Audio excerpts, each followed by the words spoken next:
Depois da derrota no Congresso sobre o IOF, o governo Lula anunciou sua máquina de propaganda digital, memes de gatinhos, influenciadores pagos e narrativa de ricos versus pobres. O que parecia só mais uma disputa tributária virou uma guerra digital.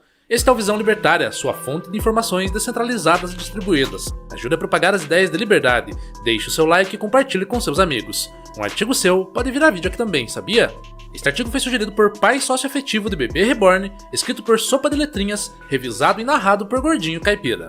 Quando o Estado perde no jogo democrático, ele não aceita a derrota. Ele muda as regras, mobiliza a máquina de propaganda e transforma a disputa política em uma guerra de narrativas. O caso do IOF nos deu uma aula magistral sobre como funciona o aparato de comunicação estatal no século XXI. Derrotado de forma esmagadora no Congresso, por 383 votos contra 98 na Câmara, o governo Lula não recuou. Ao contrário, dobrou a aposta e partiu para uma ofensiva digital coordenada, usando desde inteligência artificial até memes de gatinhos para reconquistar o território perdido.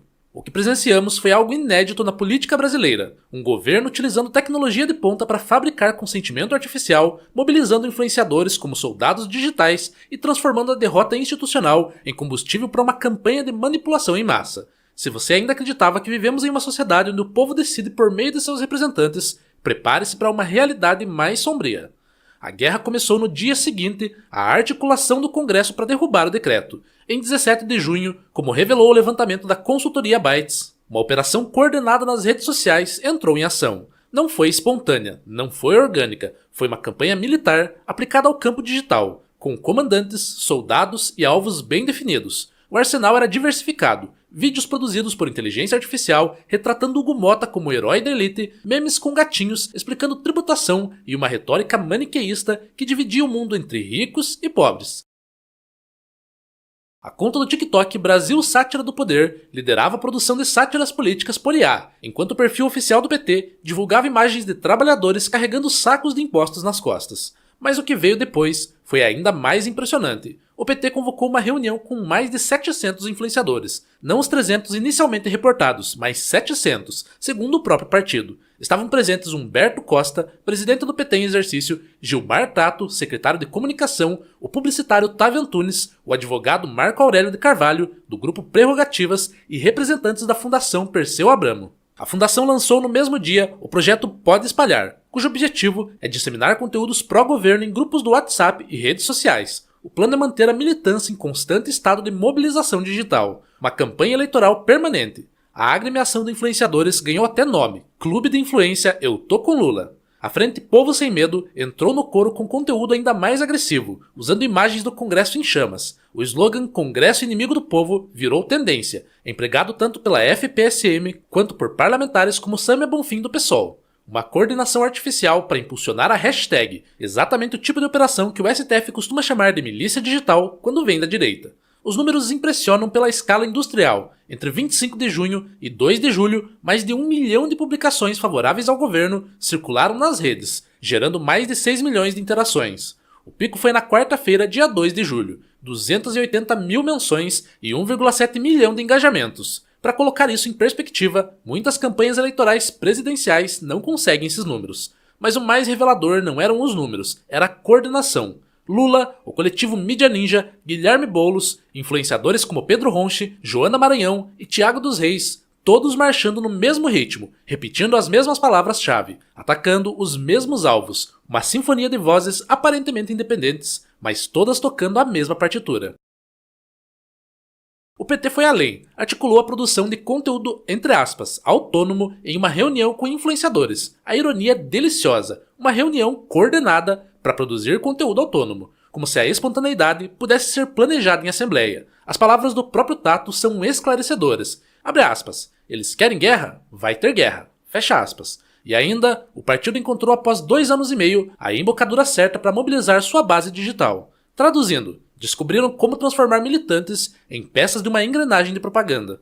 Para um libertário, isso não é surpreendente. É apenas a aplicação digital de técnicas que o Estado sempre usou. A diferença é que agora temos as ferramentas para ver a máquina funcionando em tempo real. Podemos acompanhar os engajamentos, medir as interações e identificar os padrões. A propaganda deixou de ser invisível. O que vimos foi uma demonstração cristalina de como o Estado moderno opera, Quando perde no campo institucional, seja no Congresso, seja nos tribunais, ele não aceita a derrota. Ele mobiliza seus recursos para fabricar uma nova realidade, onde sua versão dos fatos se torna hegemônica. E faz isso com o dinheiro público, com a estrutura estatal, com a rede de aliados construída ao longo de décadas. A estratégia era sofisticada. Primeiro, simplificar a narrativa, ricos versus pobres. Segundo, personalizar o conflito, Hugo Motta como símbolo da elite.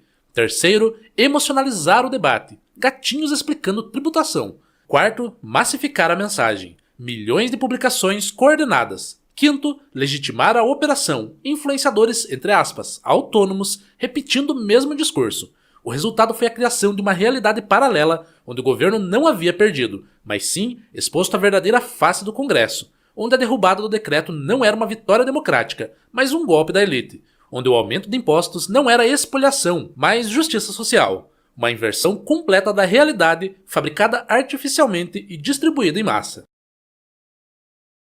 Mas talvez o aspecto mais sinistro de toda essa operação seja a utilização de inteligência artificial para produzir propaganda política.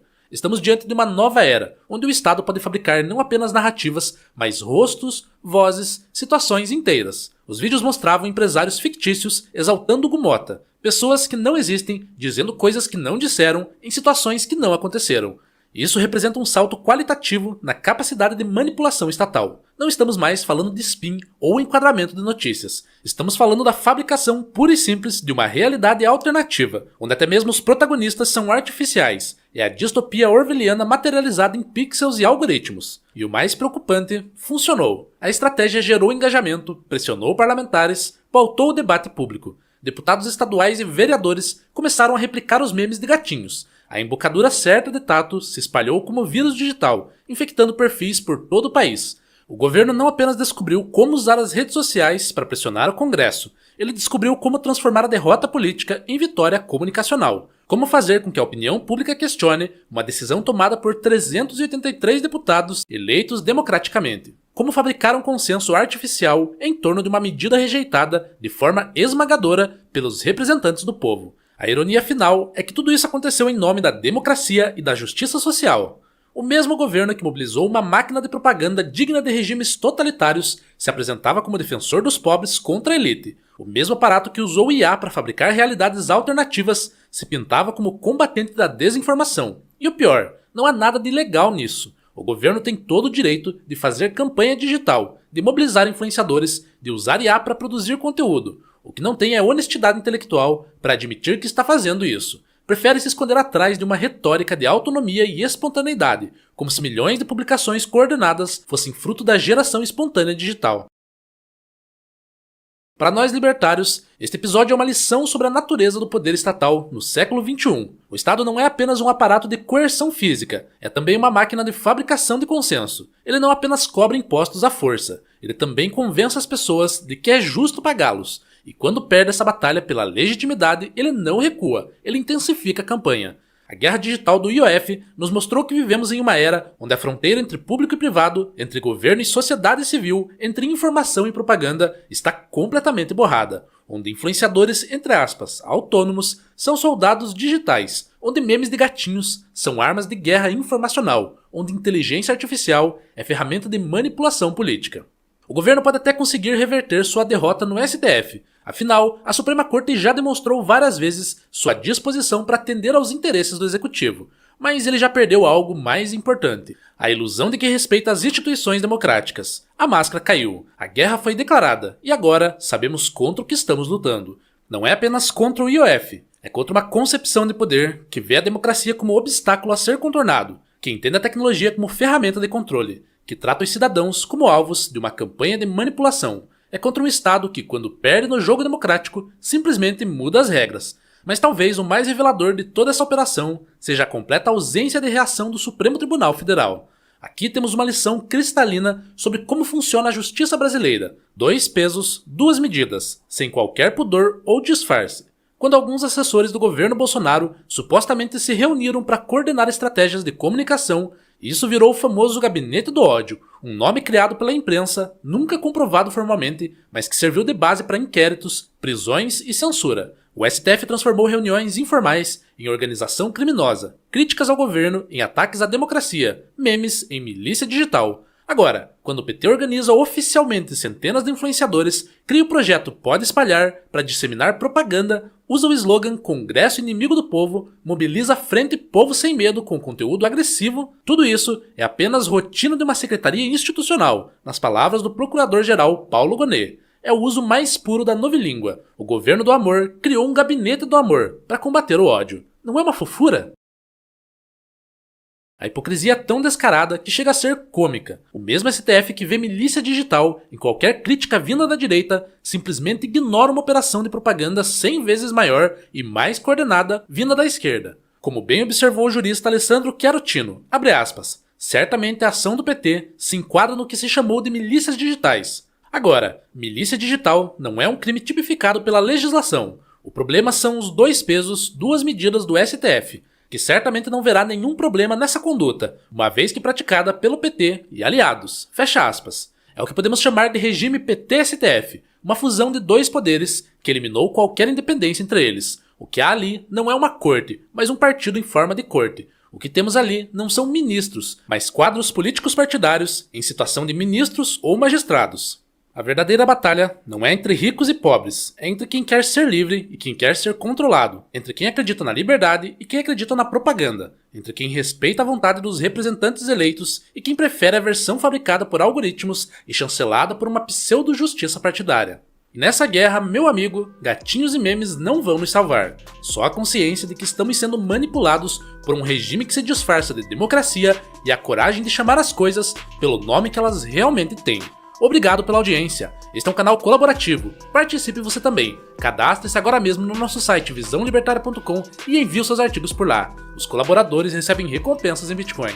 Inscreva-se no canal e clique no botão da campainha para ser avisado de novos vídeos. Até a próxima!